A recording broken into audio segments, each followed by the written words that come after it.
हम एज्यूम क्या करें, हम एज्यूम कर रहे हैं हमने 1 दिसंबर को स्टॉक लिया था और 2 दिसंबर को हम लोग फाइंड आउट कर रहे हैं कि एक दिन में मुझे कितना रिटर्न आया है। हमने 1 दिसंबर को स्टॉक लिया था, हम ये एज्यूम कर रहे हैं 2 दिसंबर को हम देख रहे हैं कि हमें कितना रिटर्न आया है। हम लोग खड़े हैं, सबसे पहले यहाँ से मैं डेट्स कॉपी कर लेता हूँ, जाके डेट्स आ जाए हमारे पास। ये हमारे पास सारी डेट्स आ गई हैं।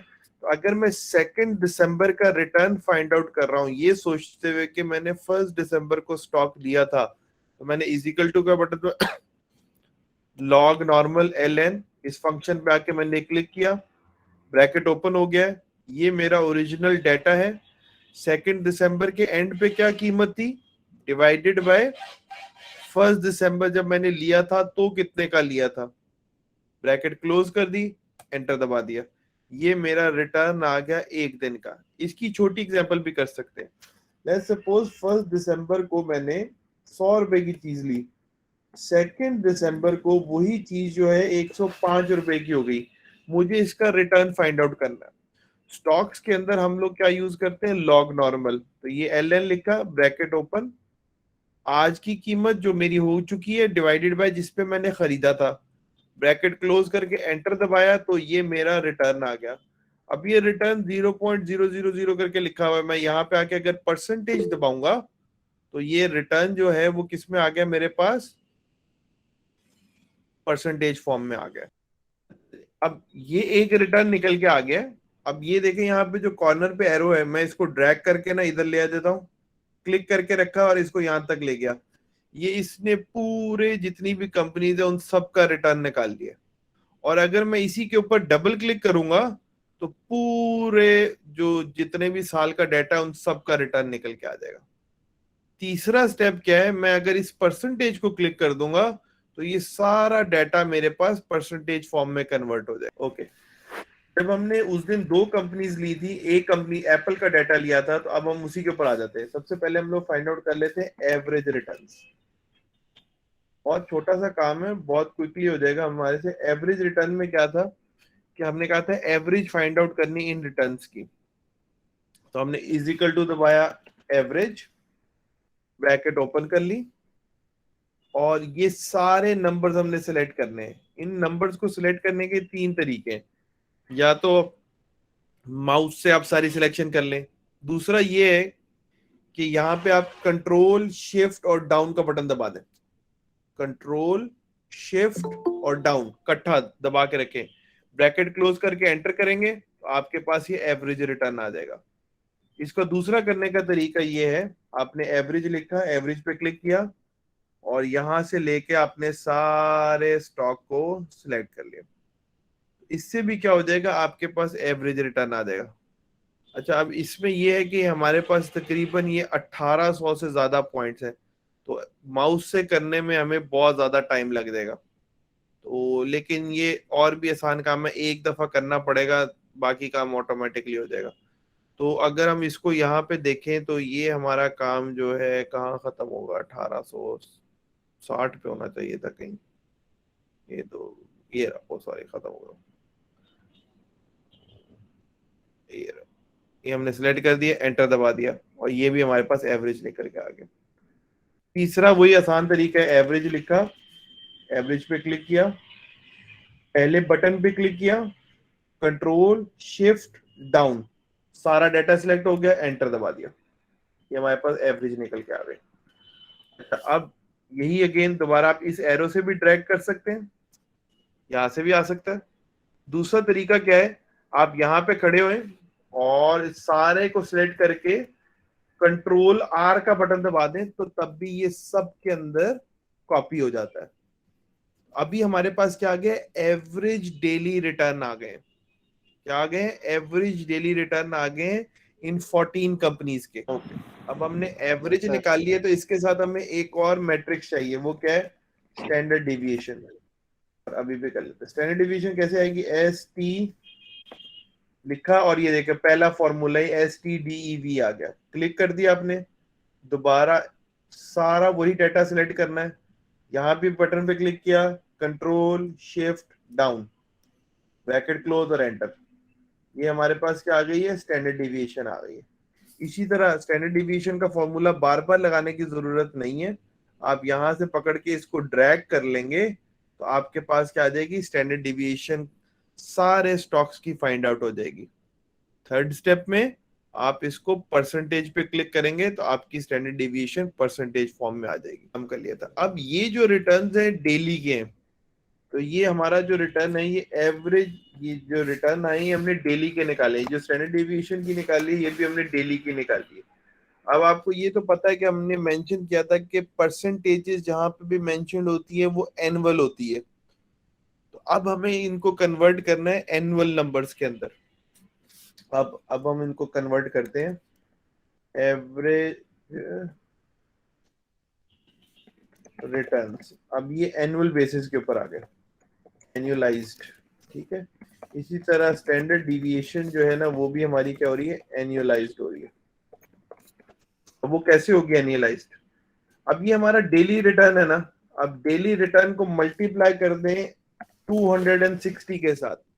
260 के साथ क्यों कर रहे हैं, क्योंकि नंबर ऑफ वर्किंग डेज जिनमें ये स्टॉक काम कर रहा है वो कितने होते हैं, 260 होते हैं। इसको करने के दो तीन तरीके हैं। एक तो ये है कि आप ये 2008 वाले जितने भी नंबर है ना उन सबको काउंट कर लें। ये तो 2008 का एंड हो रहा है ना, ये रहा 9। अब ये 9 के जितने भी नंबर है आप इनको काउंट कर सकते हैं, लेकिन नंबर ऑफ डेज जो इसमें मेंशन्ड है ना हमारे पास वो कितने होंगे, वो किधर गए, ये रहा। ये अगर आप देख लें हमारे पास किधर गया, ये रहा। ये देख रहे हैं 251 डेज आ रहे हैं। तो कुछ एक्स्ट्रा छुट्टियां आ गई, कोई मसला हो गया, जितने दिन स्टॉक मार्केट ने काम किए, तो स्टैंडर्डाइज नंबर जिसमें हमें पता है कि स्टॉक मार्केट काम कर रही होती है वो 260 डेज होते हैं। तो हमने इस जो डेली रिटर्न है उसको 260 से मल्टीप्लाई कर दिया, तो ये हमारा क्या आ गया, एनुअल रिटर्न आ गया। ठीक हो गया। दोबारा यस इसी सर। को पकड़ के ड्रैग कर दीजिए आप, आपके पास क्या हो गए, सारे नंबर्स जो हैं वो एनुअलाइज में कन्वर्ट हो गए। ये जरूरी है, क्यों, क्योंकि हमने बोला था जब भी हम परसेंटेज मेंशन करेंगे तो वो एनुअल बेसिस पे करेंगे। यस अब हमें स्टैंडर्ड डिविएशन को भी एनुअलाइज करना है, तो daily standard deviation multiplied by square root of days, जितने भी दिन इस्तेमाल करें। हमारे केस में स्क्वायर रूट ऑफ डेज कितने, 260। अब इसको कैसे मल्टीप्लाई करेंगे, is equal to find out करना है, तो ये हमारी है daily standard deviation multiply. Multiply का मतलब होता है जो तारा बनाया, शिफ्ट स्टार बना दिया। अब स्क्वायर रूट फाइंड आउट करना है तो आप SQRT लिख दें, ये स्क्वायर रूट आ गया। और स्क्वायर रूट कितने दिन का लेना है, 260 डेज का लेना है। दोबारा देख लो, ये स्टैंडर्ड डिविएशन है हमारी डेली की, multiplied by square root of 260। आप इसको बाहर से फाइंड आउट करके डायरेक्ट भी मल्टीप्लाई कर सकते हो।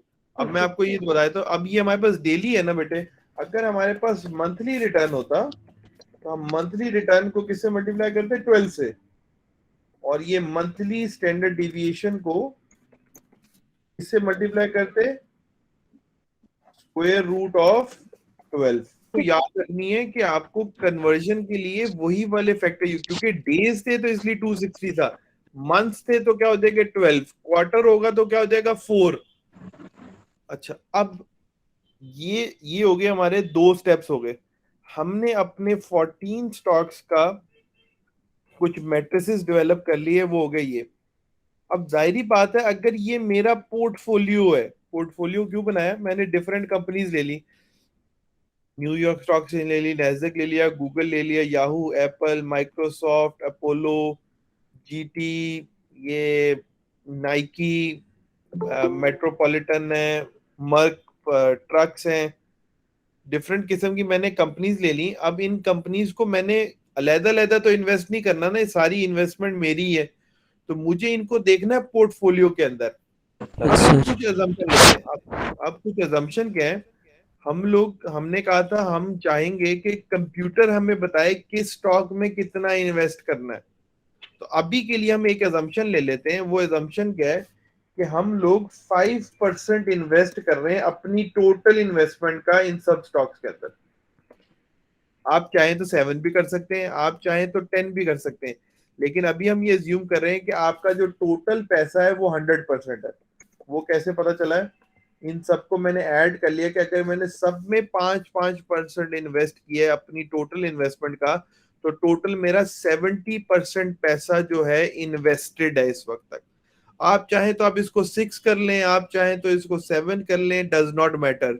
एक नंबर हमने चूज किया है जस्ट टू सी कि भाई हमने अभी इन्वेस्टमेंट की है, लेकिन हम चाहते हैं कि ये सारे काम जो है वो हमें कंप्यूटर बताए कि मैं कितने पैसे किस में इन्वेस्ट करूं सर। अब हमने इंडिविजुअल की बजाय अब पोर्टफोलियो में चलते हैं। तो अगर मैं ये कहूं कि ये न्यूयॉर्क स्टॉक एक्सचेंज ने 4% रिटर्न कमाया एक दिन में, नैस्डैक वाली ने 3 कमाया है, गूगल वाली ने 1 कमाया है, याहू वाली ने 2 कमाया है, इसने भी माइनस माइनस, और इन सब में मेरे 5% पैसे इन्वेस्टेड थे। तो एक दिन में मैंने कितना कमाया होगा? तो इसको ऐसे ही नहीं करेंगे हम लोग। दिस मल्टीप्लाइड, ये इसका रिटर्न था और इतने पैसे इसमें इन्वेस्टेड थे, प्लस ये इसका रिटर्न था, इसमें इतने पैसे इन्वेस्टेड थे। ऐसे ही करेंगे, सही है? वही जिस तरह 100 को हमने मल्टीप्लाई किया था, ये इसका रिटर्न है, इसमें ये इन्वेस्टमेंट हुई हुई है, और एंड में इन सबको ऐड कर लूंगा तो मेरे पास क्या आ जाएगा? उस दिन का रिटर्न आ जाएगा कि उस दिन इस पूरे पोर्टफोलियो ने क्या कमाया है।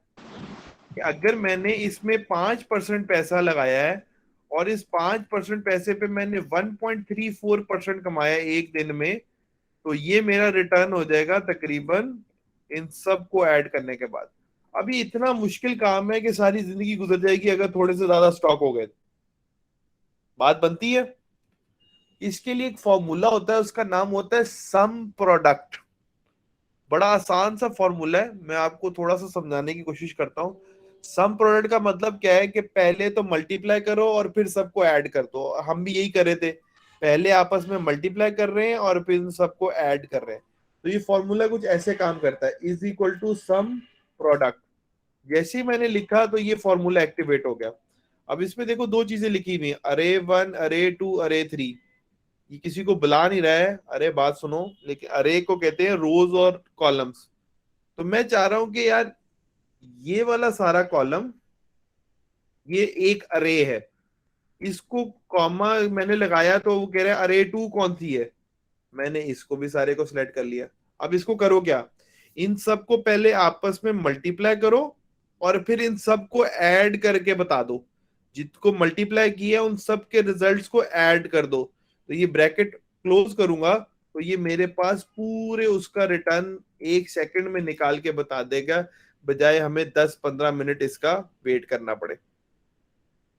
अच्छा अब देखो, अब एक और मसला है। लेट सपोज, अब हम थोड़ा सा जरा इसको जरा डाइवर्सिफाई करते हैं। मेरी 50% पैसे यहाँ पे लगे हुए, 50% पैसे यहाँ पे लगे हुए।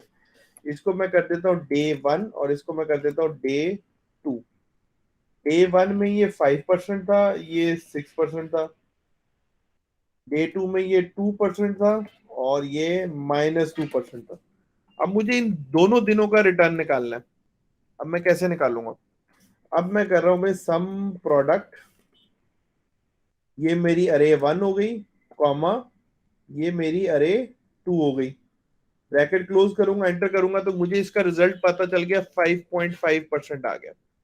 अब मुझे, मैं चाहता हूँ ये दूसरे दिन का भी ऐसे ही निकल आए कि अगर मेरे 50% पैसे पे 2% कमाया है, मतलब 50% इन्वेस्टमेंट पे मैंने दूसरे दिन 2% कमाया, प्लस इस 50% पैसे के ऊपर मैंने -2% कमाया, तो मेरा ये रिटर्न क्या आ गया? 0%।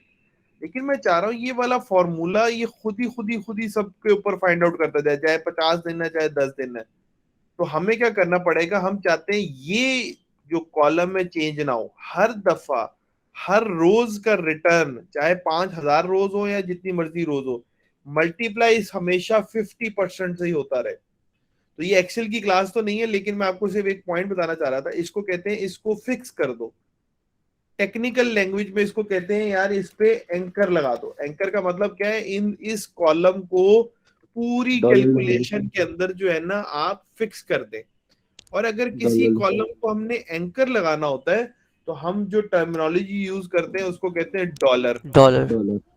जिस कॉलम जिस अरे के अंदर ये डॉलर लगा होगा वहां पे ये एज्यूम होगी कि ये वाला कॉलम जो है चेंज नहीं करना है, बाकी सारे कॉलम चेंज करते रहना।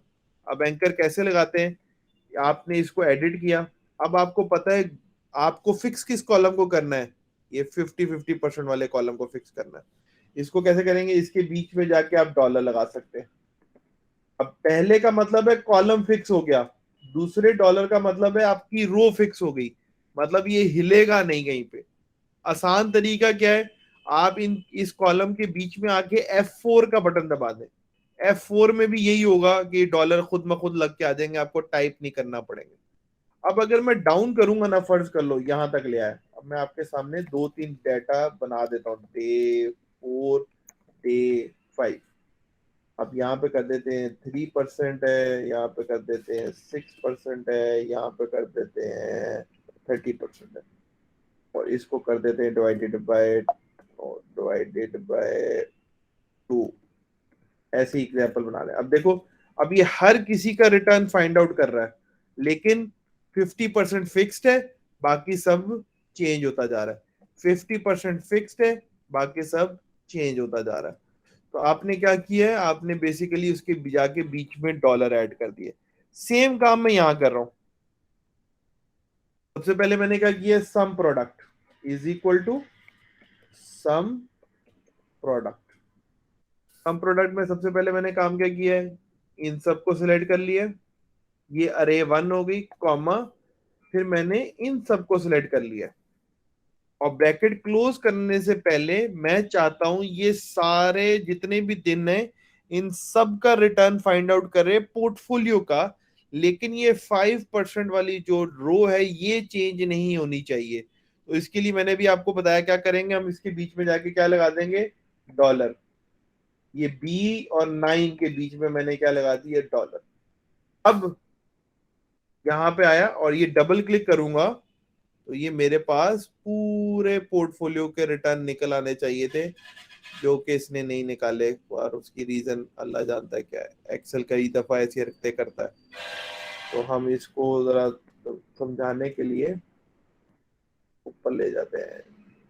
अच्छा जी, control shift down, control D. जी भाई, ये बात क्लियर हो गई सबकी, क्या निकाला हमने?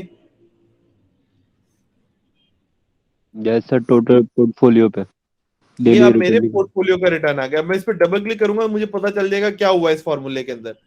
डबल क्लिक किया तो इसने इसको मल्टीप्लाई किया और सबको ऐड कर दिया। यहां पे चले जाओ, डबल क्लिक कर दो, 5% फिक्स्ड है, बाकी सब जो है वो चेंज होता जा रहा है।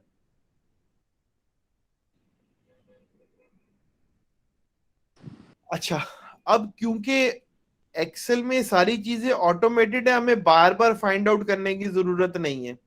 अब हम भी चाह रहे हैं कि भाई ये पोर्टफोलियो का रिटर्न आ गया तो हमें इसका डेली भी पता चल जाए, स्टैंडर्ड डेविएशन भी पता चल जाए, एनुअल भी पता चल जाए, और स्टैंडर्ड डेविएशन भी एनुअलाइज पता चल जाए। तो हमें क्या करना है, बेसिकली ये सारा डाटा सिलेक्ट किया और इसको पकड़ के यहाँ पे ड्रैग कर दिया, तो ये हमारे पास क्या हो गया, पूरे पोर्टफोलियो का डाटा निकल के आ गया।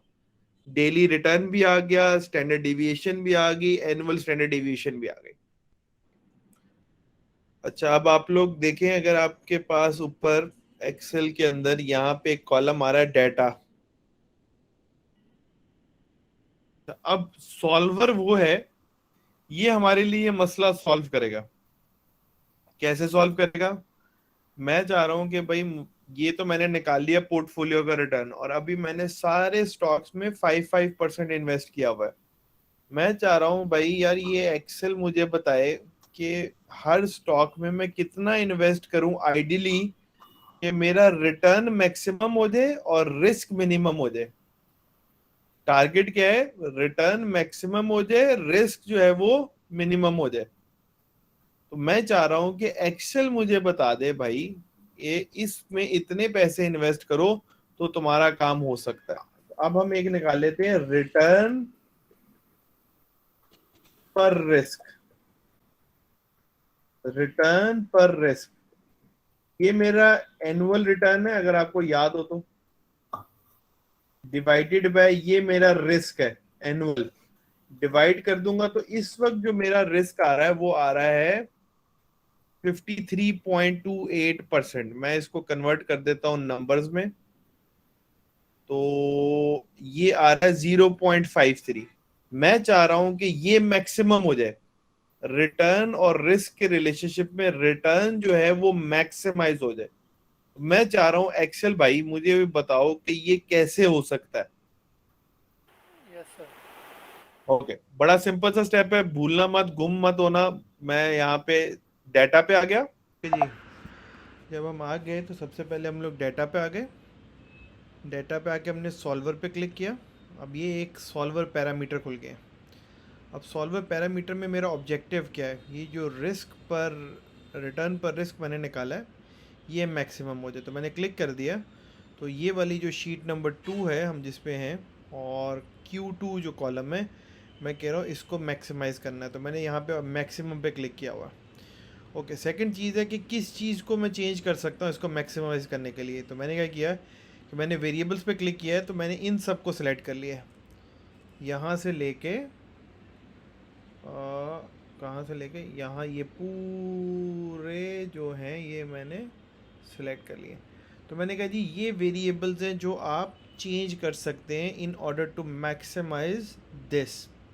ओके, नेक्स्ट इज़ हमने कंस्ट्रेंट ऐड कर दिए। कंस्ट्रेंट क्या होता है कि इन एनी केस ये अगर मैं चेंज करूं तो मैं कह रहा हूं कि ये जो नंबर है, the investment, the total investment 1 से ज़्यादा एक्सीड नहीं करनी चाहिए। 1 मीन्स 100%, टोटल पैसे जो है वो इन्वेस्ट करने हैं। ओके, अच्छा, नॉन नेगेटिव का मतलब है माइनस में कुछ नहीं जाना चाहिए, शॉर्ट सेलिंग वगैरह अलाउड नहीं है। अगर मैं इसको अनटिक कर लेता हूँ इसका मतलब माइनस भी अलाउड है, शॉर्ट सेलिंग भी कंसिडर कर सकते हैं। तो आपके दो आंसर आ सकते हैं। तो पहले नॉन नेगेटिव करके देखते हैं। तो अगर मैं आपके सामने सॉल्व करूँ, इसको सॉल्व करने के अंदर वो कहेगा कि जी कीप सॉल्वर सोल्यूशन, मैंने कर दिया ओके। अब देखें ये मेरे पास आ रहा है, नेगेटिव्स नहीं है इसमें, सारा जो है वो 0 0 0 आ रहा है। व्हाट इफ मैं चाह रहा हूँ शॉर्ट सेलिंग भी हो सकती है, सॉल्वर पे दोबारा क्लिक किया और इसको अनचेक करके तो मैं दोबारा सॉल्व कर लूँगा। अब क्या हो रहा है, अब देखो, अब टोटल नंबर जो है वो चेंज हो जाएगा 1.65, ठीक है, 1.73, 64% रिटर्न, और स्टैंडर्ड डिविएशन जो है वो 39 है, 1.789%। तो negative means short selling is allowed as well, लेकिन overall investment is 100%। Short selling से जो पैसा आया है वो कहीं और इन्वेस्टमेंट है, जैसे न्यूयॉर्क स्टॉक एक्सचेंज नेगेटिव है, शॉर्ट सोल्ड है, और ये क्या है, इसमें नैस्डैक में 226% इन्वेस्टेड है, यहाँ -24 है, -23 है, -25 है। तो जो शॉर्ट सेलिंग से प्रोसीड्स आई हैं वो हमने ये जो पॉजिटिव वाले हैं उनमें इन्वेस्ट कर दिए। तो इसमें जो नंबर है वो देखें आप 1.79 है। तो आपसे ओवरऑल क्या एक्सपेक्टेड है, क्रिएट अ पोर्टफोलियो जिसके अंदर आप मल्टीपल स्टॉक्स को चूज़ करेंगे। हमें ये देखना है कि हम इसको मैक्सिमाइज़ कहाँ तक कर सकते हैं वाइल मिनिमाइजिंग द रिस्क। इसमें स्टॉक्स कौन से ऐड करने हैं, कौन से नहीं करने हैं, ओवर द स्टडी पीरियड हम इसको सेलेक्ट भी करेंगे, हम इसको स्टडी भी करेंगे।